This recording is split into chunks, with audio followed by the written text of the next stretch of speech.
আসসালামু আলাইকুম। আমাদের ভেদের 9 পর্যন্ত অঙ্ক করানো হয়ে আছে। বসে দেখি 13 পেজ নম্বর 196 9 পর্যন্ত আমাদের করানো হয়ে আছে। আজকে আমরা 10 থেকে শুরু করব। 10-এর অঙ্কটা দেখো, একটু পড়ে নিই। 10-এর অঙ্কটা বলেছে যে ওয়াই দুটি চলের সমষ্টির সমান। তাহলে চল দুটো বলে দেয়নি, চল দুটো আমাকে ধরতে হবে, যার একটি এক্স চলের সঙ্গে সরল ভেদে আর অন্যটি এক্স চলের সঙ্গে ব্যস্ত ভেদে আছে। এক্স মান 1 হলে ওয়াই মান -1, আবার এক্স মান 3 আর ওয়াই মান 5, এটা বলা আছে। এখন এক্স এবং ওয়াইয়ের মধ্যে কি সম্পর্ক সেটা আমাকে লিখতে হবে। তাহলে দেখো, আমরা চল রাশি দুটো যেহেতু ধরা নাই, তাহলে আমরা চল রাশি দুটোকে আমরা ধরে নিই। ধরি, এটা আমাদের 10-এর অঙ্কটা করতে হবে। ধরি চল রাশি দুটি, একটা এ আর একটা হচ্ছে বি। দেখো, এই চল রাশি দুটি ওয়াই কি বলেছে, ওই চল রাশি দুটির সমষ্টির সমান, অর্থাৎ ওয়াই সমান এ প্লাস বি। এটা ওয়াই দুটো চলের সমষ্টির সমান বোঝানো হলো। এখন দেখো, একটা চল এ, চলটা কার সঙ্গে না এক্স এর সঙ্গে সরল ভেদে আছে, তাহলে এ ভেরিয়েস এক্স। আর একটা বি চলটা কি আছে না এক্স এর সঙ্গে এ আবার ব্যস্ত ভেদে আছে, এ ভেরিয়েস 1/x। অতএব এটাকে আমরা যদি এই ভেরিয়েস তুলতে চাই, তাহলে কি লিখবো আমরা, এ সমান k1x, আর এটা আমরা লিখবো বি সমান k2/x। এখানে কি কি লেখা হলো, এখানে k1 আর k2 অশূন্য ভেদ ধ্রুবক। এখন তাহলে আমরা a এর জায়গায় k1x আর b এর জায়গায় k2x এটা লিখে দিতে পারি। অতএব এখানে আমরা লিখব y সমান a1 মানে কি k1x, b মানে কি k2/x। দেখো, এবার আমরা এটা একটা সমীকরণ পেলাম। এই সমীকরণে আমরা যে যে মানগুলো বলে দিয়েছে সেই সেই মানগুলো আমরা বসিয়ে দেবো। এখানে প্রথম সমীকরণে বসাতে হবে এক্স এর মান 1 আর ওয়াই এর মান -1। তাহলে এই ওয়াই এর মান -1 বলেছে, -1 বসিয়ে দিলাম। এক্স এর জায়গায় 1 বলেছে, তাহলে k1 × x 1 প্লাস k2 মানে বাই এক্স এর মান 1 বলে দিয়েছে, লিখে দিলাম। তাহলে এখানে দেখো -1 সমান k1 প্লাস k1 কে 1 দিয়ে ভাগ, k2 কে 1 দিয়ে ভাগ বলে k2 হবে। এটা 1 নম্বর সমীকরণ আমরা পেলাম।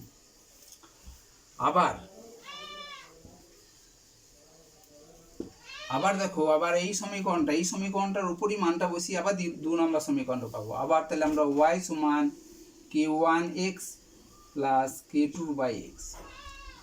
এখানে 2 নম্বরের জায়গায় বলে দিয়েছে y 5 আর x 3, তাহলে y এর জায়গায় 5 বসিয়ে দিলাম, x এর জায়গায় 3 বসালাম, k2/3। দেখো, তাহলে এখানে 5 সমান 3k1 প্লাস k2/3। তাহলে এখানে আমাদের এটা যোগ আছে, ভগ্নাংশ আকার আছে, লসগু করব, 9k1 প্লাস k2। তাহলে এখানে আমরা কোনাকুনি গুণ করে নিলাম। দেখো, তাহলে আমরা পেলাম কত, 15 সমান 9k1 প্লাস, এটা 2 নম্বর সমীকরণ পেলাম। এবার এখন 1 নম্বর আর 2 নম্বর সমীকরণটা আমরা সমাধান করব। সমাধান সবাই পারবে। সমাধানটা আমাদের কী রকম আকারে করতে হবে, কি নিয়ম না, আমরা অপনয়ন পদ্ধতি শিখেছি, সেই অপনয়ন পদ্ধতি করে দেবো। দেখো, এখানে k2 আছে, এখানেও k2 আছে, তার মানে এই সমীকরণটাকে যদি 1 দিয়ে আর এই সমীকরণটাকেও যদি 1 দিয়ে গুণ করি, তাহলে k2টাকে অপনয়ন করা হবে। তাহলে আমরা 1 দিয়ে গুণ করা মানে এইটাই আমরা একটু উল্টিয়ে লিখলাম, অর্থাৎ k1 প্লাস k2 সমান 1।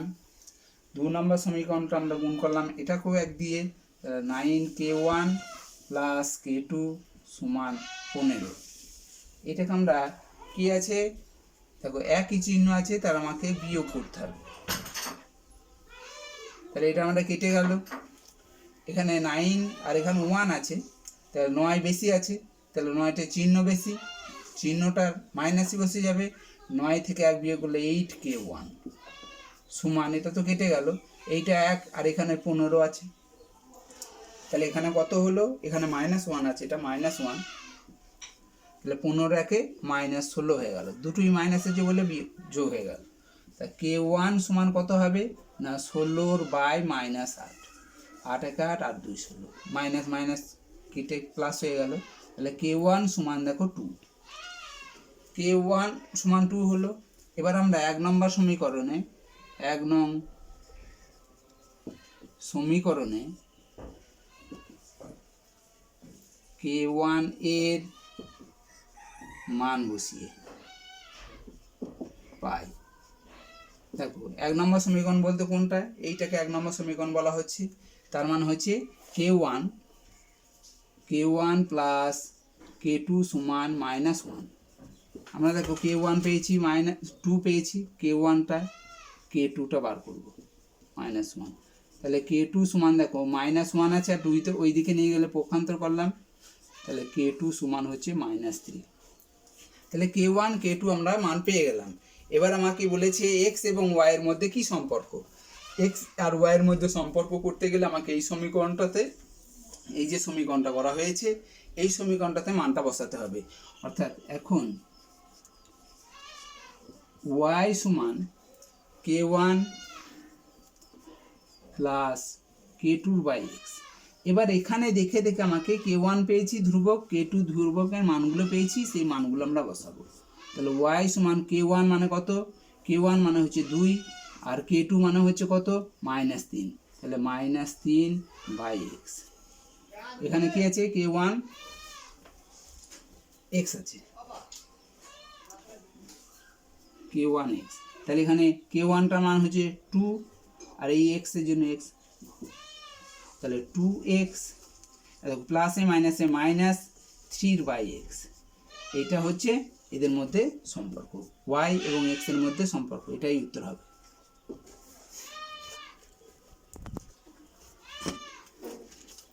এবার দেখো এই রকম অঙ্ক তোমরা নিজেরা করবে।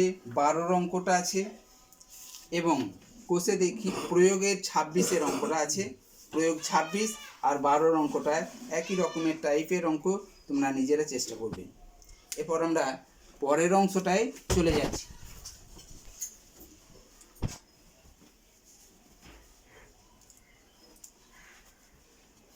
এরপর আমরা পরের অংশে চলে যাই।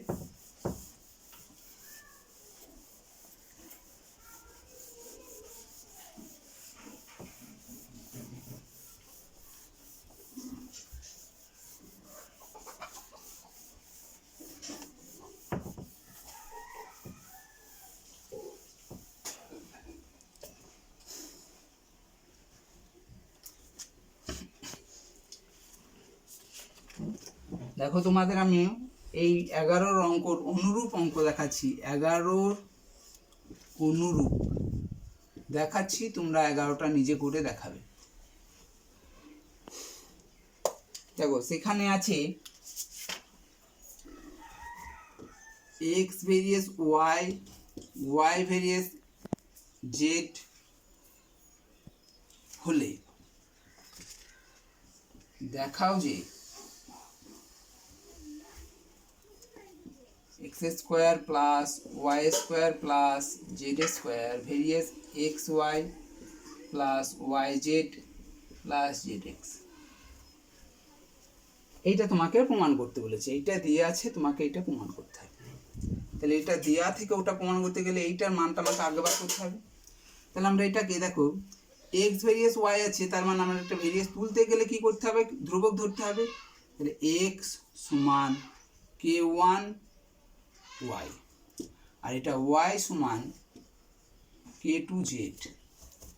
এখানে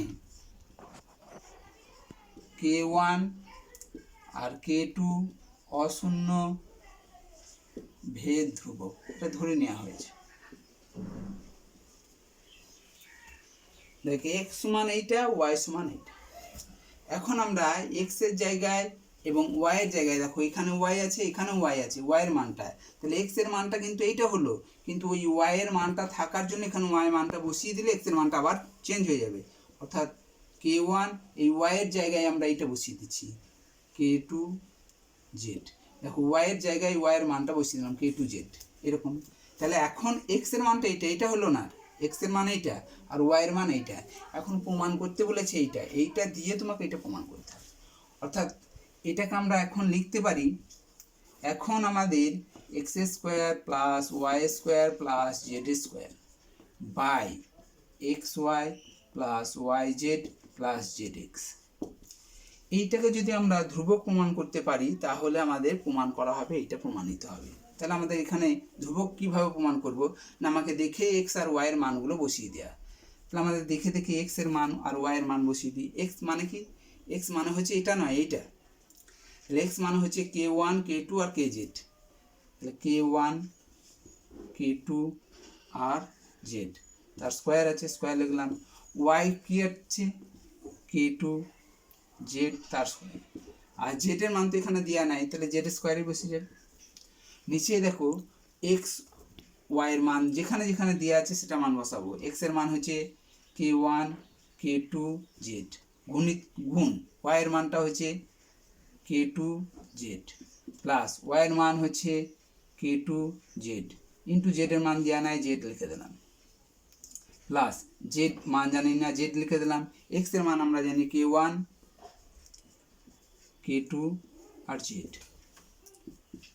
এবার আমরা দেখো এটা স্কোয়ার করলে কি হবে, এটার পাওয়ারগুলো গুণ হয়ে যাবে, তাহলে k1 স্কোয়ার হয়ে যাবে k1 square k2 square z square plus k2 square k2 তার square z square plus z square. তলায় দেখো এইটা গুণ করছি, k1 একটাই আছে k1 লিখে দিলাম, k2 এখানে আছে একটা, এখানে একটা আছে, তাহলে k2 স্কোয়ার স্কোয়ার, এখানে z স্কোয়ার প্লাস দেখো এখানে k2 আছে আর z গুণ আছে, তাহলে k2 z স্কোয়ার প্লাস এখানে k1 একটা k2 একটা z দুটো আছে, তার মানে z স্কোয়ার। দেখো এখন এই উপরের রাশিমালা থেকে আমরা দেখতে পাচ্ছি z স্কোয়ার সবারই আছে, তাহলে z স্কোয়ারটা কমন নিলাম, z স্কোয়ার কমন নিলাম, তাহলে এখানে কি পড়ে থাকলো k1 square k2 square plus k2 square plus 1। দেখো এখান থেকে আমরা যদি z স্কোয়ার কমন নিই, এখানেও z স্কোয়ার কমন নিলাম, তাহলে k1 k2 square k1 k2 square plus k2 plus k1 k2 এটা পড়ে থাকছে। দেখো এখানে z স্কোয়ারটা কেটে দিলাম, তাহলে এখানে দেখো x y আর z এই চলরাশিগুলো আছে, এই চলরাশিগুলো ছাড়া যদি কোনো মান আমরা পেয়ে থাকি তাহলে সেটাকে আমরা ধ্রুবক বলবো, তাহলে এটা ধ্রুবক। কারণ দেখো এখানে x y z চলরাশি আর নেই, চলরাশি না থাকলেই সেটা হচ্ছে ধ্রুবক। তো এইটা যদি ধ্রুবক হয় তাহলে নিশ্চয়ই এই মানটাই তো ধ্রুবক, এই মানটা যখন ধ্রুবক হয় অতএব আমরা তখন এটা প্রমাণিত লিখবো। এখানে প্রমাণিত লিখলে কিন্তু নাম্বার পাবে না, এইটা ধ্রুবক অতএব দিয়ে আমাকে যেটা প্রমাণ করতে বলেছে সেটা লিখতে হবে। অতএব x square plus y square plus z square varies x y plus y z plus z x, এইটা লিখে তবে প্রমাণিত।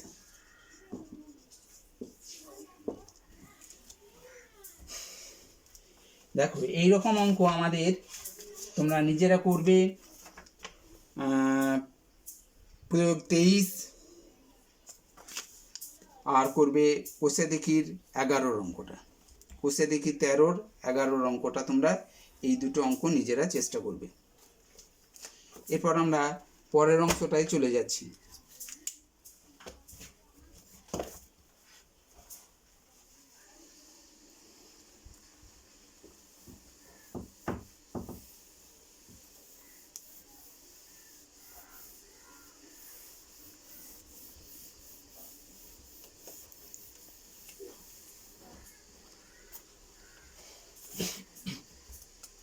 পরের অংশ 13 অঙ্কটাই আমরা চলে যাই।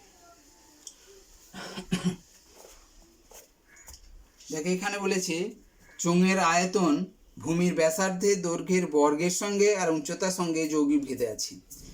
দুটি চোঙের ভূমির ব্যাসার্ধের দৈর্ঘ্যের অনুপাত এবং তাদের উচ্চতার অনুপাত 5:4, ওদের আয়তনের অনুপাত কত?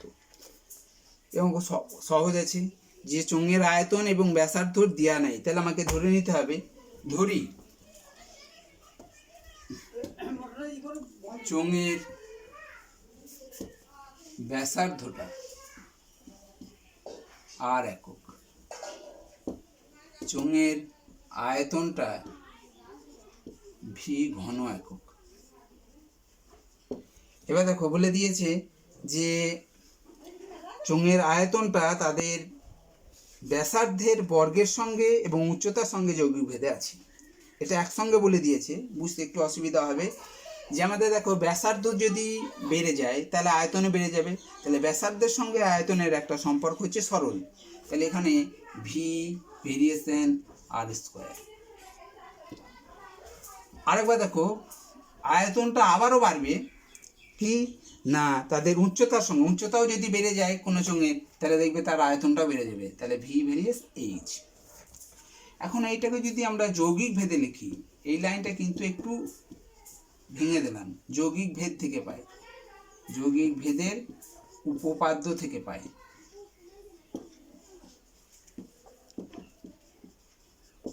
সেটা কি না ভি, এটা এখানে ভি আছে, এখানেও ভি আছে, মিলে গেল, তারপরেরটা কি হবে গুণ হয়ে যাবে, ভি ভেরিয়েস আর স্কোয়ার এইচ। কেউ এইটা লিখে একবার এটা লিখে দিতে পারে, তাও হবে, কোনো অসুবিধা নেই। এখন এই ভেরিয়েস তোলার জন্য আমাকে কি করতে হচ্ছে, k1 একটা ধ্রুবক ধরে নিতে হচ্ছে, তাহলে ভি সমান k1 আর স্কোয়ার এইচ, বা কে আর স্কোয়ার এইচ লিখলেও কোনো ক্ষতি নেই, কে আর স্কোয়ার এইচ। কে এখানে হচ্ছে কে একটি অশূন্য ভেদ ধ্রুবক।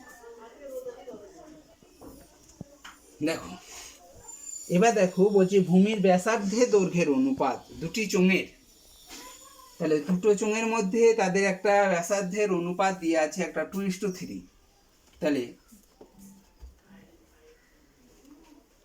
আমরা এইদিকে লিখি, ধরি প্রথম চোঙের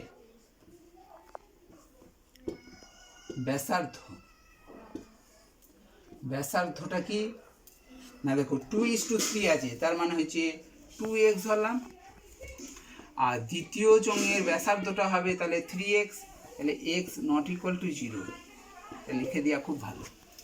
আবার প্রথম চোঙের উচ্চতার দুটোর অনুপাত বলেছে 5:4, তাহলে প্রথম চোঙের উচ্চতা 5h আর দ্বিতীয় চোঙের উচ্চতাটা হচ্ছে 4h, এটাও h not equal to 0, h এর মান 0 হলে উচ্চতাই হবে না, তাহলে এটা গেল, বলে একক লিখবে এগুলো।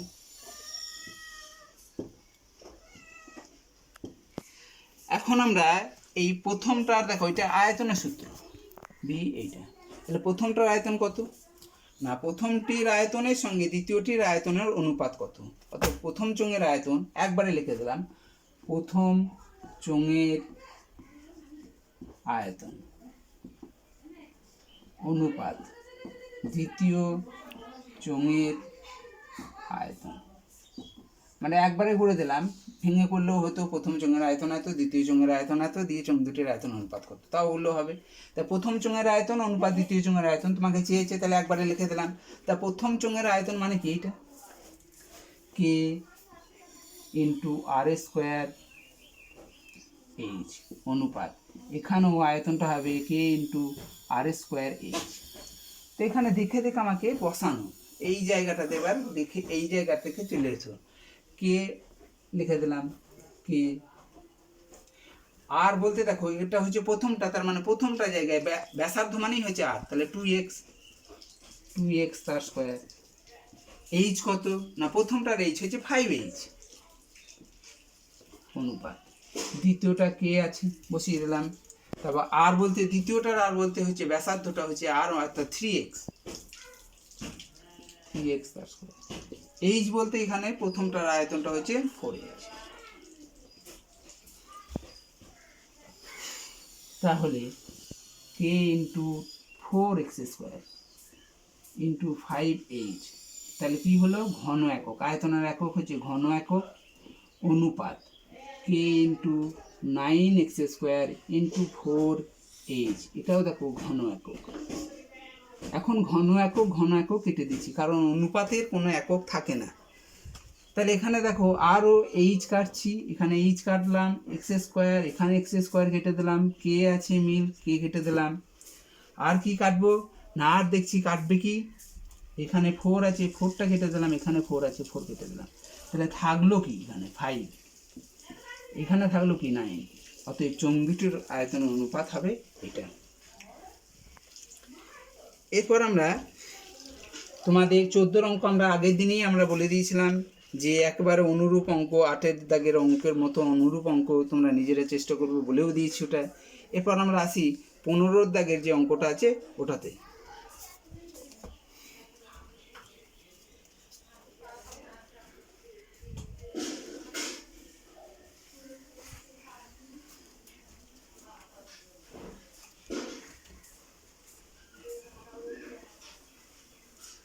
এরপর আমরা 15 দাগের অঙ্কটায় চলে যাই।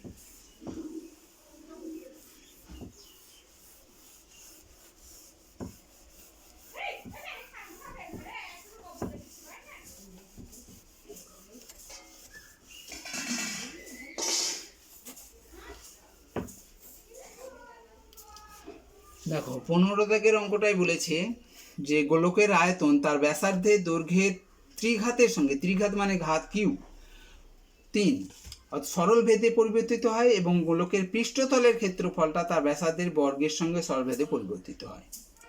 প্রমাণ করো গোলকের আয়তনের বর্গটা তার পৃষ্ঠতলের ক্ষেত্রফলের ঘনের সঙ্গে সরল ভেদে থাকে। বেশ, তাহলে আমরা ধরে নিই গোলকের ব্যাসার্ধটা আমাদের জানা নেই, ধরে নিলাম 15 অঙ্কটা ধরি গোলকের ব্যাসার্ধ হচ্ছে আর একক, তাহলে গোলকের আয়তনটা হচ্ছে ভি ঘন একক, আর গোলকের পৃষ্ঠতলের ক্ষেত্রফলটা হচ্ছে পি বর্গ একক, ক্ষেত্রফল বর্গ একক। এই কটা আমাদের ধরে নিতে হলো। এরপর আমাদের কি বলে দিয়েছে না, তা গোলকের আয়তনটা তার ব্যাসার্ধের দৈর্ঘ্যের ত্রিঘাতের সঙ্গে সরল ভেদে আছে। তাহলে আয়তনটা এখন ভি সমান ভি ভেরিয়েস কি লিখবো না, তার আয়তনটা তার ব্যাসার্ধের ত্রিঘাতের সঙ্গে সরল ভেদে আছে, ভেদে চিহ্ন লিখে দিলাম, সরল চিহ্নটা আর কিউ, কারণ ব্যাসার্ধের ত্রিঘাতের সঙ্গে সরল ভেদে আছে।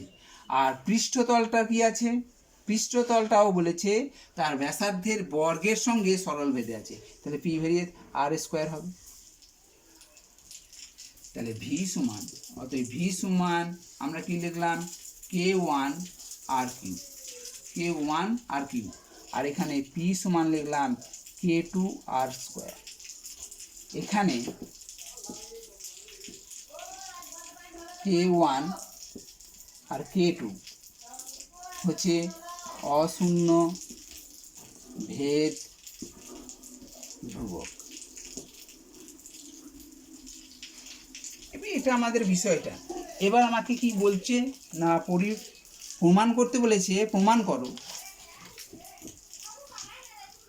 প্রমাণ করতে হবে কি না, প্রমাণ করতে বলেছে যে গোলকের আয়তনের বর্গ, আয়তনের বর্গ মানে আয়তন কোনটা না ভিটা, তাহলে আয়তনের বর্গ v² তার পৃষ্ঠতলের ক্ষেত্রফলের ঘনের সঙ্গে সরল ভেদে থাকবে। পৃষ্ঠতলটা কি আছে পি, এই যে পি তার ঘনের সঙ্গে, ঘন মানে কি কিউব, তাহলে আমাকে প্রমাণ করতে হবে v² ভেরিয়েস পি কিউব, এইটা আমাকে প্রমাণ করতে হবে। তাহলে এটা আমরা এখন আমরা কি লিখতে পারবো না, এখন v square by p q. যদি আমরা এইটাকে ধ্রুবক দেখাতে পারি তাহলে এটা প্রমাণ নিতে হবে। তাহলে আমরা এখন ভি এর জায়গায় আমাদের মানগুলো দেখে দেখে বসানো। ভি এর মান কি আছে, k1,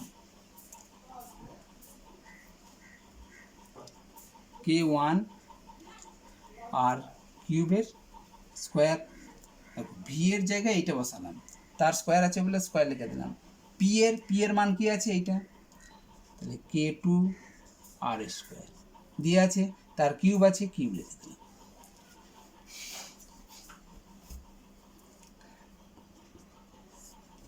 এখন তাহলে দেখো যে এটা k1 আর এখানে k2 আছে, তাহলে এখানে k1 এর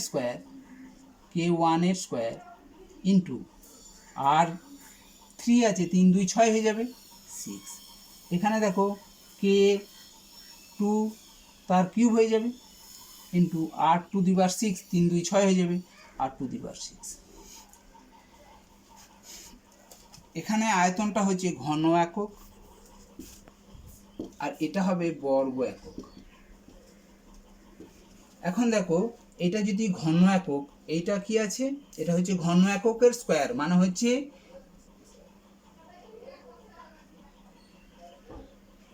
এককের পাওয়ার আবার 6। এটা না লিখলেও কোনো অসুবিধা নেই, এটা না লিখলেও চলবে। এটা তো এখন আমাদের দেখতে পাচ্ছি এটা যে আর to the power 6 R to the পাওয়ার 6 কেটে দিচ্ছি, তাহলে k1 আর k2, তার মানে হচ্ছে এখানে চলরাশি পি, চলরাশি হচ্ছে আর ভি আর পি, এই আর ভি পি এখানে নেই, তার মানে এটা হচ্ছে ধ্রুবক। আর এটা ধ্রুবক মানেই হচ্ছে আমরা লিখতে পারবো যে এটা প্রমাণিত, অতএব V square variation P cube প্রমাণিত।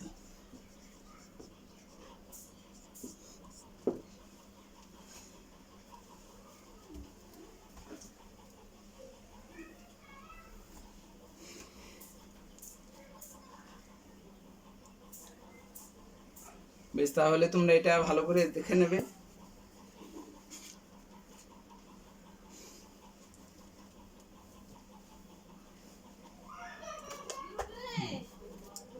এবার বলি তোমরা ভালো করে পড়াশোনা করো,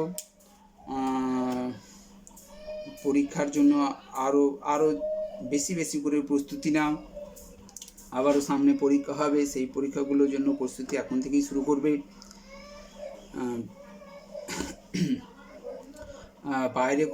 বাইরে দেখে যাবে না, ভালোভাবে থাকবে এবং পড়াশোনা নিয়েই থাকবে, কারণ তোমাদের পরীক্ষা তো হবেই। তো পরীক্ষার জন্য এখন থেকেই তোমরা একটু প্রস্তুতি নিয়ে রেখে দাও, কারণ আমাদের স্কুলে পরীক্ষা তো হবেই, তার সঙ্গে আমাদের যখন স্কুল খুলে যাবে তখন আমাদের সবসময় পরীক্ষার মধ্যেই ব্যস্ত থাকবো। তাই আমাদের মনে হয় যেন যে পরীক্ষাটা তোমরা যেন সিলেবাসটাকে খুব ভালো করে তৈরি করে রাখো। ভালো করে তৈরি করে রাখতে পারলে কিন্তু তখন অতটা চাপ হবে না। কিন্তু আমরা যদি এখন থেকেই যদি আমরা সরে যাই, সিলেবাস থেকেই সরে যাই, তাহলে কিন্তু তখন কিন্তু পর পরীক্ষাগুলো যখন আসবে তখন কিন্তু নিজেকে অনেক চাপ মনে হবে। তাই আমাদের এখন থেকেই তোমাদের মনে হয় যেন সবগুলোকে একটু ভালো করে দেখে নিয়ে নিজেকে তৈরি করে রাখা। নিজে যত তৈরি রাখতে পারবো, যত প্র্যাকটিসের মধ্যে থাকতে পারবো, তত আমার এই অঙ্কগুলো খুবই ভালো তৈরি হয়ে থাকবে। আর প্র্যাকটিস যদি না করে থাকি তাহলে কিন্তু আমরা আস্তে আস্তে ভুলে যাব। তাই আমাদের প্র্যাকটিসের কোনো বিকল্প নেই, তাই তোমরা প্র্যাকটিসের মধ্যে খুব ভালো করেই থাকবে আর ভালো করে প্রস্তুতি নেবে, যাতে সামনে যত পরীক্ষাগুলোই আসুক সেই পরীক্ষাগুলোতে আমাদের খুবই ভালো হবে। এটা আমরা আশাও করি। তোমরা পড়ছো আর বেশি বেশি করে তোমরা ভিডিওগুলো দেখো, সেখানে বুঝতে না পারলে আবার একবার সেটাকে রিপিট করতে পারবে। রিপিট করেও যদি বুঝতে না পারো তাহলে তুমি আমাকে আমার এই নাম্বারে বলে দেবে যে আমি এই জায়গাটায় বুঝতে পারিনি, তখন আমরা হয়তো আবার সেটাকে নিয়ে আবার চেষ্টা করা হবে যে তোমাকে কিভাবে বোঝানো যায়। তা তোমরা যত দেখবে তত কিন্তু তোমরা বুঝতে পারবে যে আমরা বুঝতে পারছি কি পারছি না। যদি না দেখো তাহলে কোনো রকমভাবেই বুঝতে পারছি না পারছি এগুলো কিছু বুঝতে পারা যাবে না। যত দেখবে তত তোমরা করবে। কিন্তু তোমরা দেখছি যে তোমরা কোনো ভিডিওগুলোই দেখছো না। আশা করি তোমরা সবাই এখন ভিডিওগুলো সব দেখবে, আর ভিডিওগুলো যত দেখবে সেখানে অসুবিধাগুলো যদি আসে সেই অসুবিধাগুলো তোমরা তুলে ধরবে, আমরা যতটা পারবো তার সমাধান করার চেষ্টা করব। বেশ, আজ এই পর্যন্তই।